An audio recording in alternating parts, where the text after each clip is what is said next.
Hello everyone, this is my what? Hello everyone, this is Nila, this is Pinky, I'm Andres, and we are at my community center, and today we're talking to Nila about languages. So, welcome Nila. Thank you. So, first question, where are you from? I am from originally Missouri in the US, but now I live in Michigan. Okay, so what do you do in Michigan? Can you tell us a little bit about yourself? Sure. I am a PhD student at Michigan Tech, and I study culture and the internet and teaching. Nice, so you are a teacher. And this is the fifth time you come to Ecuador. Can you tell us some things that you like about being here? Sure. I think my favorite thing about Ecuador is the people, you and the friends I've made here, and the people are just so generous and also humble, and I really like the culture here. I love the weather. Where I live in the Upper Peninsula of Michigan is incredibly cold and snowy most of the time. So I love coming here. It's like 60 or 70 degrees and usually sunny, sometimes a little rainy, but I love the weather. I like the food. I like that I can walk everywhere. I'm used to just having to drive my car everywhere, and I can walk places, and I love pretty much most of the things about Ecuador. Okay. Nice. So she loves being in Ecuador. Okay, but now we're talking about languages. So I would like to know, how is it for you being in a country where people speak a different language that you still cannot speak like that fluently? I thought you were going to say that you still cannot speak. And I was like, sir, I'm learning. Estoy aprendiendo. It is difficult, but I'm getting used to it. Usually I have someone with me to translate or to help me. I can do some things by myself, but most of the time I want to have Andres or someone with me. But I'm definitely getting better. It's been about 2 years since I first came to Ecuador, and I can read a lot of signs now. I can read a lot of menus. I can survive basically, which is nice. I can't do anything complicated, but usually I can get my point across, and in certain scenarios, I can just pull up my phone and use a translator. Like, I got my nails done a week ago, and I just used my translator app because no one was with me. And my nail tech was perfectly fine with that and very kind about it. So I really like that. I feel like also people here really like when I try to speak Spanish for the most part, so I don't ever feel like Ecuadorians are judging me sometimes they laugh at me, but like with me, maybe. They laugh with me. So, yeah. Nice. So would you say that not speaking the language fluently yet, because you're learning and you're doing really well, has been like something making your life here like harder in some ways? Yes. I mean, like I said, I can survive, but I can't take the bus by myself really because I can't. I tried once and I got lost. But yeah, it does make things a little bit more difficult, a lot more difficult. It would be much easier for me if I could speak Spanish fluently, and I think one day I will. But for now, I can get by. But do you think things are impossible without speaking Spanish fluently? Nope.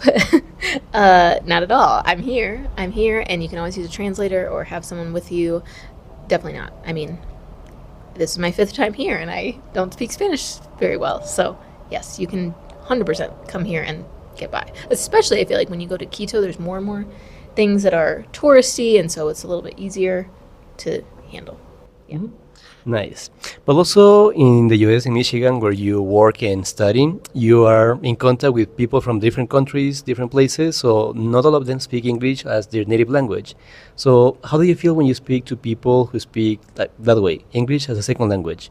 Do you have trouble understanding them? Do you feel like they should do better? How do you feel about them? I feel like anyone who speaks a second language is incredibly intelligent because I am trying really hard to learn Spanish, and it is so difficult.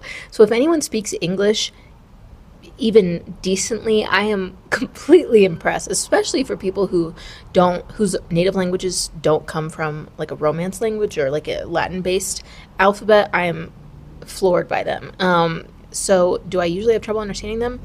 Not usually, and even if I do, I can just say, I can just ask them like a normal person, and they'll tell me, we'll try to figure it out. So I feel like it's very brave and when people speak a second language, and if they do, I think that they are incredibly smart. Nice.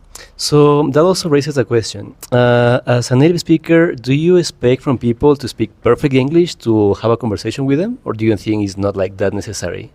Definitely not necessary at all. I feel like the point is that people are trying. And I feel like when I see someone trying to speak English, I want to help them, not to like correct their grammar or anything, but I just want to give them some confidence that they can speak to me. So I don't mind at all if people make mistakes or they have an accent or anything like that. I feel like it's very manageable and I don't mind. Nice. And many university students, they are like afraid of making mistakes because they feel like people are going to laugh at them, they are going to be judged, or people would just not want to talk to them. So what would you say to these people who are like feeling this way? I would say that that's very understandable because it's very frightening to try to learn a second language, and especially at the beginning when my first time here, my second time here, even now sometimes I still get really nervous to speak Spanish in front of people. But I think that the most important thing is the more you do it, the less scary it becomes. Now I feel like I am still uncomfortable sometimes, but I'm not as terrified as I was before. So you just kind of have to get over it and realize that you're learning, and people generally will be patient with you when you're trying to learn. At least that's been my experience. Something interesting that I would like to mention. Once we were in this Uber, and she was just like talking to the driver all the way, and they were like, "This is interesting. I didn't know she didn't like know that much Spanish." So I don't know. Sometimes I feel like it's a matter of like also confidence because you feel like you don't know enough to have a conversation, but when you are in that situation, turns out that you do. You know enough, and you can like just talk to people. So what do you think about that? Yeah, I think sometimes I downplay my own abilities because I'm nervous about it. But sometimes then I realize I know more than I think I do, especially I feel like I can understand a lot more than speaking is a lot more difficult than understanding a lot of times because you don't need to worry so much about the grammar or the sentence structures. And you can pick out words and phrases that you understand and kind of get the topic. But most of the time when that happens and I'm like talking to an Uber driver, for example, I just kind of laugh and smile, or I tell them I don't understand, or to repeat or to go slower. And usually they just laugh along with me and use different words. Or a lot of times I try to tell people like, speak to me like I'm a 2-year-old. And that works a lot of times. Also, I don't really know past tense or future tense very well. So I kind of have to use some word magic to try to get them to understand. Or again, I just pull up my translator sometimes and everyone's always fine with that. So Nice. So do you think there is hope for people trying to learn the language but also feeling like they are struggling too much with that? yes, I mean, it's been 2 years since I started to try to learn Spanish, and I'm not even at a A2, but I feel like whenever I come here, my confidence is built so much higher because I'm surrounded by it and I'm experiencing it, trying to talk to people, and I think that's what really counts. So I feel like if you're trying to learn a language, again, I'm not fluent by any means, but I can get by, and that helps me to continue to want to learn because I'm surrounded by all these things that I want to understand. Nice. And only to finish this interview, as an American, again, living in the US, surrounded by so many people from different places, countries, this channel is for people like many Latinos living in the US and trying to just like make a living there or just like get by or make friends, many things. So what's a final message you would like to share with them? A lot of pressure. Hello.